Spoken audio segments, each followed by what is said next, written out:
Welcome to the podcast, Let the Prophet Speak. Today we are going to continue our study of the book of Judges with chapter 11, and we are going to begin the story of Yiftach, a new judge and a new figure in the history of this time period of Judges.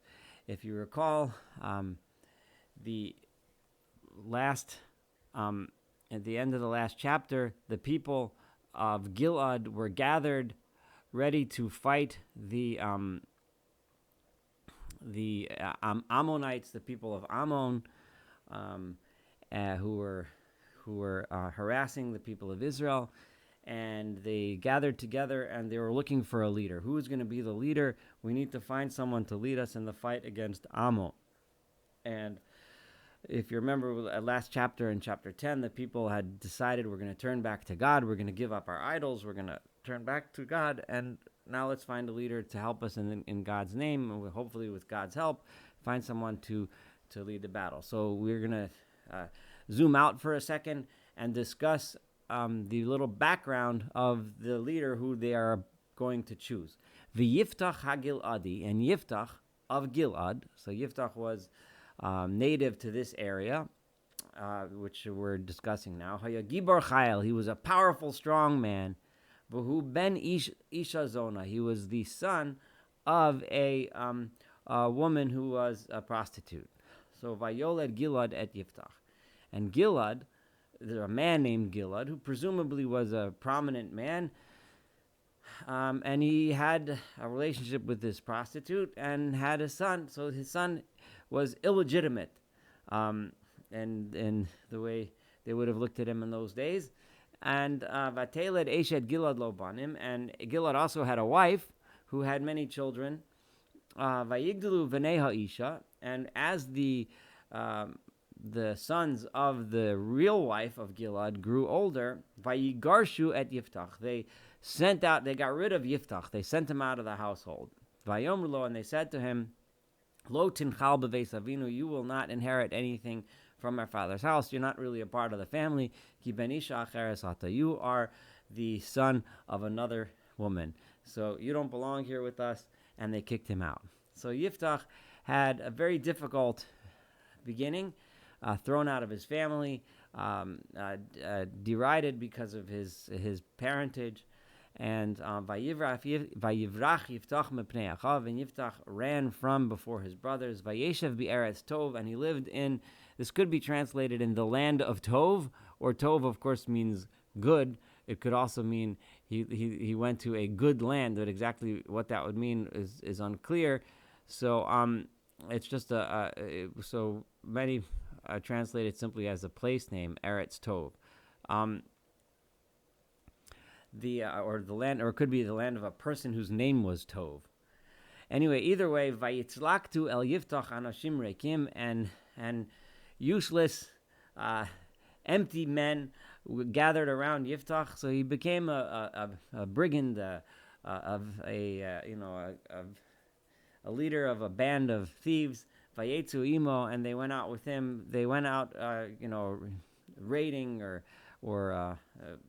running around, causing trouble for people on the road and so on. And Yiftach was the leader of this band. The one thing that the people knew, everyone knew that Yiftach was a strong, powerful guy, and he knew how to fight. So, and this was his background, and he had a rough, tough beginning, and he had a rough, tough life. So Vayihi, and this is verse 4, Miyamim, time went on, Vayilachamu v'nei Ammon and Israel, and the war between Ammon and Israel occurred. That's the war that we just referred to in chapter 10. Vayihi kasher nilchamu b'nei Ammon and Israel, when the people of Bnei Ammon were waging war against the people of Israel, Vayelchu ziknei Gilad, and the elders of Gilad went, Lakachat et Yiftach me'eretz Tov, they went to get Yiftach from the land of Tov. They needed a local Giladi who would fight well, but someone who knew how to fight, and someone that had already demonstrated leadership characteristics. And Yiftach was already leading his band of robbers. He was strong. He was a fighter. And this is who they needed. Everyone else, mostly it was an agrarian society. They were farmers. They weren't fighters. They didn't know. But Yiftach would be able to lead them. Vayomer Yiftach, and they said to Yiftach, L'cha v'hayisa lanu l'katzin. Come and be for us as a chief. You be in charge of us. V'nilacham b'vnei Ammon, and then we can wage war against the people of Ammon. We need you because you know how to fight. You can wage war for us and lead us. Vayomer Yiftach leziknei Gilad. So Yiftach said to the elders of Gilad, Halo atem sinei temosi. You have hated me, right? You vatigarshuni mi beisavi. You threw me out of my father's house. Umadua batem elai ata. Why are you coming to me now, kasher tzar lachem, when you guys have trouble? When everything was good and fine, you chucked me, you threw me out, you treated me like a reject, sent me out like an outcast. And now, when you're having problems, you're coming to me to save you. So Vayomer Zikne Gilad el Yiftach. So the elders of Gilad said to Yiftach, Lachein, therefore, Ata Shavnu Elecha. This is why we have returned to you. You're right. In other words, this is why we are coming back to you now, because it's Tzar Lanu. In other words, we have trouble now. If you come with us, and you do wage war against the people of Ammon, we will make you the head. You will put you in charge. And that will show that we really mean it. We learned our lesson. You're absolutely right. And we can make you in charge, but just come rescue us from the people of Ammon. Vayomer Yiftach al Ziknei Gilad, and Yiftach said to the elders of Gilad, Im meshivim atem osi lilachem b'vnei Ammon. If you bring me back to wage war against the people of Ammon, v'natan Adonai otam lefanai, and God will put them in front of me, and conquer them with me, anochi eyeh lachem l'rosh, then I will be in charge. There's a lot of me's and I's in here. He did say, and God will grant us the victory. However, he said, "Im meshivim atem oti." If you bring me back to wage war, so it's like I am waging war. V'nasan Hashem osam lifanai, and God will put them in front of me. Anochi, I will be lachem rosh charge. We're starting to see this arrogance kind of shine through.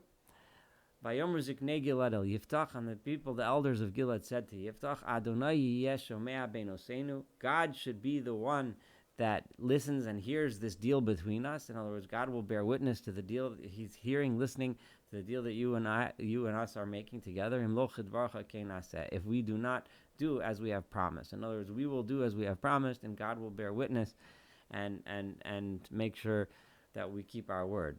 So, Vayelech Yiftach im Ziknei Gilad, and Yiftach went with the elders of Gilad. Vayasimu ha'am oso aleihem l'roshu l'katzin, and the people made him as the head and the officer in charge, and the general or the chief. The katzin is like a chief or a general. Vayedaber Yiftach es kol dvarav l'fnei Adonai b'mitzvah, and Yiftach said all of his words, his promise, before God, by mitzvah, before God, gives us the sense that it was before an altar of God, or before so the deal was set, and Yiftach is now going to lead the people. Now, so they have a new leader who has a questionable background. This reminds us very much of course, of the story of David, which we're going to get to hopefully together, who also started out as a leader of rejects and outcasts. But when we do read the story of David, we'll hear a lot more humility in his words than we did it with Yiftach. But the fact that God reaches out to someone who is, at the edges of society, this is a theme that repeats itself many times, that God seeks, finds leaders, finds capable and talented leaders among those that society outcasts and rejects. And this is a lesson that's very important for the elders of Gilad to learn. That it's those that they treated poorly are the ones that they have to turn to for help in the end. This is a very important lesson. The problem is that Yiftach, as gifted as he may be and as talented as he may turn out to be as a leader, also we don't find that he fully understands and grasps and understands the this unique relationship that the people are supposed to have with God. What kind of relationship people have, and we'll see that as we read through the story when we read about some of his failures. But first, let's read about his successes. So, Vayishlach Yiftach Malachim. So Yiftach sent messengers El Melech Bnei Ammon Lamar to the king of the Bnei Ammon, saying as follows. So as any good leader does first, try diplomacy first. So before we fight, let's try diplomacy. So this is his attempt. What is it between you and I that you came to me to wage war in my land? Why are you here? Go back home. What do we need to fight for? In other words, what are your grievances? Maybe we can work these things out. Maybe we can make a deal before we and avoid this battle that's looming. So Vayomer Melech Bnei Ammon, and the king of the people of Ammon, said El Malache Yiftach, to the messengers that Yiftach had sent to him, Ki lakach Yisrael et artzi ba'aloso miMitzrayim, because my land was stolen by the people of Israel. When they came up from Egypt, they stole this land, me Arnon vi'ad hayabok vi'ad hayarden, from Arnon to the Yabok, which is a river, a tributary of the Jordan, down to the Jordan. So now you guys give us back all that land, and in peace, and fine, we go our merry way. So this was the grievance that the king of Ammon has. Now it is true that historically the people of Ammon did live in this land, but it's important to get the whole history, and I'm going to give some background, which goes back to the Torah, to Sefer Bamidbar, the book of Numbers, chapter 21, where the people of Israel were approaching the land of Israel, but at this time the people of Israel were wandering through the desert under the leadership of Moshe. And in the beginning, in chapter 21, it discusses the first verse there, Vayishma Haknani Melech Arad, the king of Arad, the Canaanite, Yoshev HaNegev, living in the Negev region, heard Kiba Yisrael, that the people of Israel were coming, Vayilachem Yisrael, and they waged war. And then the Jews conquered those Canaanites, and as they were approaching the land, it says, if we go scroll down a little bit in that chapter there,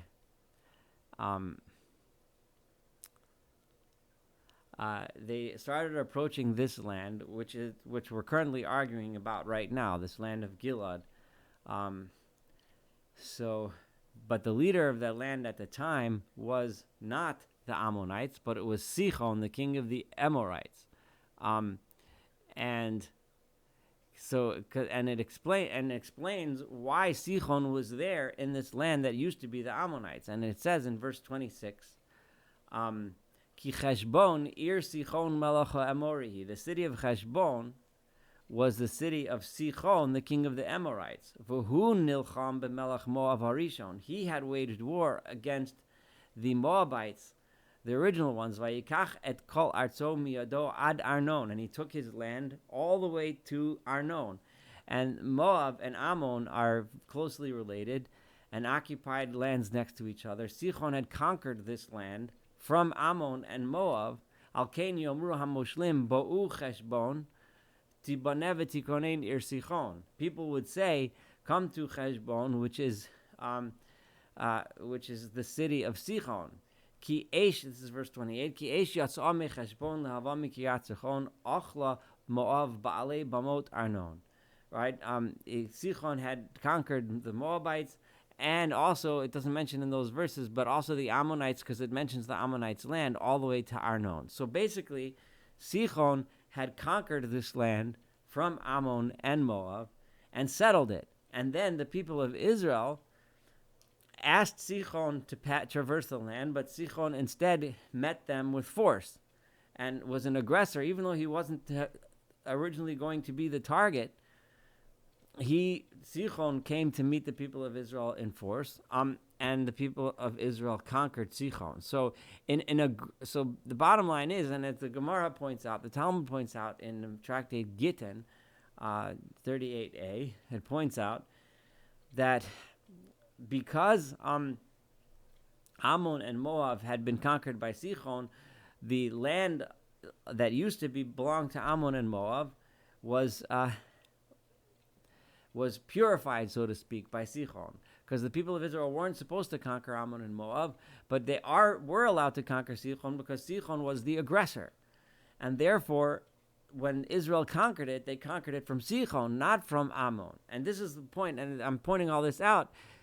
So legally, the people of Israel had good, solid international title to this land.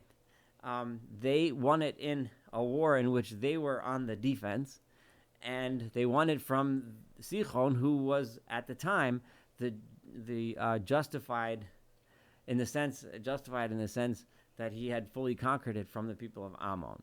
So now, Vayomer Melech, I'm sorry. So, but the king of Ammon is hearkening back to pre-Sichon days and saying, the people of Israel took my land. So, Vayosef od Yiftach, this is verse 14. Yiftach then added and sent a new set of messengers. Vayishlach malachim el melech bnei Ammon. He sent them to the king of Ammon. Vayomer lo, and he said to him like this: Ko Amar Yiftach, so says Yiftach. These are Yiftach's messengers speaking in his name. Lo lakach Yisrael et eretz Moab et eretz bnei Ammon. Israel did not take the land of Moab and the land of the Bnei Ammon. And then Yiftach gives them a little history lesson. Ki ba'alotami Mitzrayim, when they, meaning our ancestors from Israel, came up from Egypt. Vayelach Yisrael b'midbar ad Yamsuf vayavo Kadesha. The people of Israel went through the desert until to Yamsuf, the Sea of Reeds. Vayavo Kadesha, they came to Kadesh. Vayishlach Yisrael malachim el melech Edom. And we needed to, in order to get into the land, we sent messengers to the king of the Edomites, Lamar, Ebron Navi Artzecha, please let us pass through your land. Velo Shamat Melech Edom, and the king of Edom did not allow them. So then they tried the next one. V'gam El Melech Moab, they said, okay, well, we can't go through Edom, let's travel through Moab. They sent to Moab messengers, Velo Ava, he also did not. So Vayeshev Yisrael b'Kadesh, the people of Israel were stuck in Kadesh. So they were forced, Vayelech Bamidbar, they were forced to go in the desert, through the wilderness, Vayasav, and they had to go all the way around at Eretz Edom, at Eretz Moab, the land of Edom and Moab. Vayavo mi Mizrach Shemesh li Eretz Moab, Vayachonun be'ever Arnon, and they came to the eastern flank of the land of Moab, and they camped in the passages of Arnon, which is the area that we're arguing about right now. V'lo bo bigvul Moab, and they didn't enter the territory of Moab, ki Arnon k'vul Moab, because this area of Arnon was the border of Moab. And then what did we do? Vayishlach Yisrael malachim el Sichon malach Hamori malach Heshbon. We then said, in order to pass through here, Arnon, right, this area, we had to ask its current owner, who was Sichon, the king of the Amorites, who was the king of Heshbon, that was his capital city. Vayomer lo Yisrael. And the people of Israel said to him, Nabra novi artsocha ad mikomi. Let us pass through your land until I reach my place. However, Sichon, again, so in other words, Sichon was not threatened. We just asked him permission. And instead, he was even worse than the people of Moab and the people of Edom, who simply did not allow the people of Israel to pass. But v'lo ha'amin Sichon es Yisrael avar b'gvulo. Sichon did not trust the people of Israel to pass through his boundary. And his response was much more violent. Vayasof Sichon et kol amo. He gathered up his entire army. Vayachanu b'Yotza, and he camped in Yotza. Vayilachem in Yisrael, and he attacked. He waged war with the people of Israel. And the end result was Vayitein Adonai Eloi Yisrael et Sichon med kol amo b'yad Yisrael vayakum. And God placed the God of Israel placed Sichon under the hand of his nation Israel. And the people of Israel struck him down. Vayirash Yisrael et kol eretz ha'amori yoshev aretz hahi. Yiftach reminds him again. So the people of Israel conquered all of the land of the Amorites, those who lived in that land. So he emphasizes again, the ones who were living in this land then were the Amorites under Sichon, who had already conquered the Ammonites and Moabites who had lived there before. Vayershu eit kol gevul ha'amori.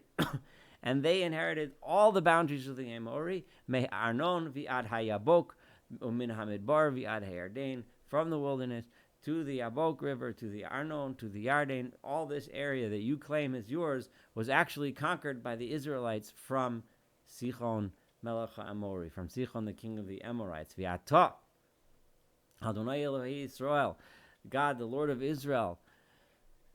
Now, Horishet Amori, he has gotten rid of the Amorites. Mipnei Amo Yisrael v'atot tirashenu. He sent the Amorites out before his nation Israel, and you think you are going to get this land? Like, what's up with that? Halo et asher yorishcha kimosh Elohecha oto tirash, right? Just like the land that you live in now, right? You have inherited, you have settled, right? You have possessed, because your God Chemosh. Chemosh is the nation god of the Ammonites, right? And the Moabites. And remember, Ammon and Moab shared gods. They were closely related. They were both their ancestors, Ammon and Moab, were brothers, both sons of Lot. Back in Lot, the relative of Abraham. So, and they were very close in language, close in culture, and they shared the same God Chemosh. And just like your God Chemosh gave you the land which you're in now, same thing, everything that our God gave us, including this land that he gave us by helping us conquer Sichon, we will settle and possess here. So don't tell us it's yours. V'ata hatov tov atami Balak ben Tzipar melech Moab. Are you any better than Balak, the son of Tzipar, who was the king of Moab? Remember, the Balak, king of Moab, your cousins, the Moabites, their leader, he didn't attack us, right? Harov ravim Yisraelim nochom nocham bam. He tried to have us cursed back in the old days when he hired Bilam, but that didn't work, and he never waged war directly with us, right? He didn't try to take this land from us after we conquered it from Sichon, right? So Beshev, in other words, not that he never did, there was actually, but I mean, he didn't try to take this land. In verse 26, Besheves Yisrael b'cheshbon u'vivnosea, when Israel settled Cheshbon and its surrounding cities, uva'aror uvivnosea, uvachol ha'orim, and all of the towns asher al-idei Arnon that are in this region. Shlosh me'el shana, it's been 300 years, and the Moabites haven't tried to take this back. Umadua lo hitzaltem ba'isi, why did you not try this entire time? It's been 300 years since all these events happened, when we conquered it from Sichon, and we've been living here for 300 years, and now you're speaking up. The kings of Moab didn't try to do anything because they understood that this was ours. I have done nothing wrong to you. We haven't taken anything from you. We don't owe you anything. So what business do you have fighting with us? Now you're doing this evil. You want to attack me and wage war. May God judge. The God who judges, may he judge today between the people of Israel and the people of Ammon. V'lo shama melech b'nei Ammon, the king of Ammon did not listen. El divrei Yiftach, to the words of Yiftach asher shalach elav, that he had sent to him. In other words, this long historical lesson, and Yiftach laying out very clearly the legal claims that the people of Israel had to the land, didn't convince the king of Ammon of anything, and he maintained his posture and to attack the people of Israel. So I'm going to stop here. So this is, Yiftach's attempt at diplomacy, at a diplomatic solution, which unfortunately failed.